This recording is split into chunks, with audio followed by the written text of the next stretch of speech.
Ayan, labas na ako sa accommodation. We'll be exploring something right now. Look, siya na kayo ang view.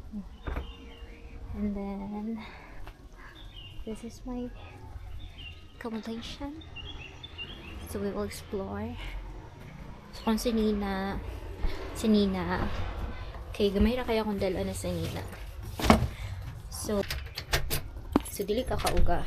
So for example, that one, 2 days na ni. So bali, ikat 3 days na ni nila sa gawas. And still not try. So bugnaw ang panahon. So I love this place. Ay, wait. Yaman siya na kaya sila and strawberry garden. So yun na niya yung itsura dali sa likod. So na forester manhattan. So tanawa.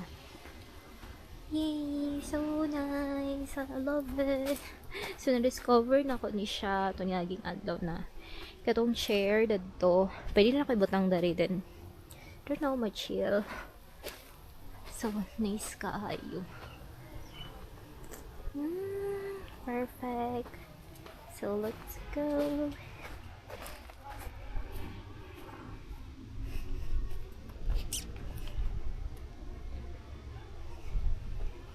Now,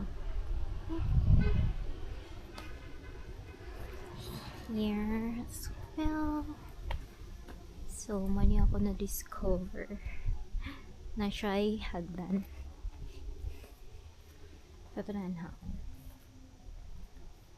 Look. So, nani siya. I'm not sure if safe, pero interested ko. Let's see what's in here. So far, likon ang hagdan. Right.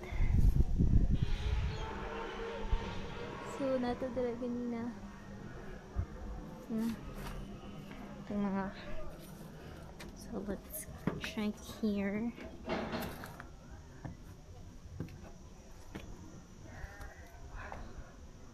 Wow, pwede sa tigo ka man dira.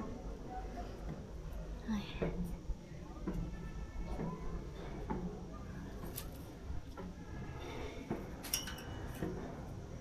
Wow. So na siya trail, proper trail. Oops. Ay, matagid ako ginani kay. Feeling ako kay nako sa Europe. Look. Wow. Nice ka. Ibubo na siya. Pero di gapon ko kabot. Dari. Here na gid ko kabot ko dari. Marag na ibuyog. Tadag! Wow! Ay.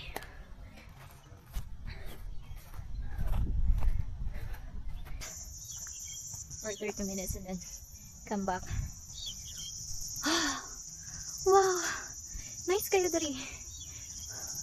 So, one thing sa day ako napansin na rin, no, kay panang dili day uso tong mga trees na mamunga. For example, sa Philippines kay dagan man tag mga mangga, ngarang, unsa pa na diha, no. Pero mo nilang usual tree like that. So, everywhere you go, inani gid tree. Well, at least na nakita na ako. And actually dagan pud silang mga mga prutas dari. Feeling na ko lang prutas kay I think barato per sing lang except sa strawberry. So there are horses. I wonder if mulabay ko ilaba kong lakgon. Manglakag ang horse. Wow, I think kay nice kayo adok ba sa lakgon ko nila. Labay lang ta peacefully kay nanyaglakagon ko kasi kanan din ko kabuang na. Bye bye. Well, they didn't care. Nilabay ko. I like this. So, wala pa ako nagkaon. So, everyday, nanito lang ako ang tawag na routine. So, nag-work ako full time while traveling. So, non-stop working. So, while I'm here, still need to work. So usually ako yung work is until early morning. So sleeping mahuman ko, or at least ito per me, which is doesn't feel solemn. More siyang, I don't know. So nice na rin. May imagine ako kung nakauwi ako mag-date mo dala mag-camping chair. Ano, I wonder if pwede mag-camp. Maybe yes. Okay na ay ano ko. But nice kayo, and then the weather is so perfect. Dahil na 100 ka maglakaw-lakaw kayo, walay hago. So if wala lang yun ko yung work, I would do morning until mawala ang adlaw, maglagagid ko. Hindi ka mahago, wala kay singot, ana. Tugnaw siya. But funny thing is, naka summer outfit yapon ko. So most of the people here, ilang exciting. Actually it's the same. Okay, I changed my mind. Let's go here.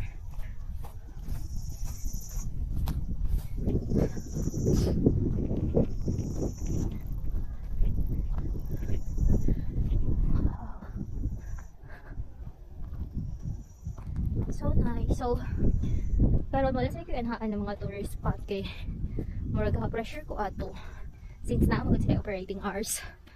Then mag-close na ba before mag-sundown.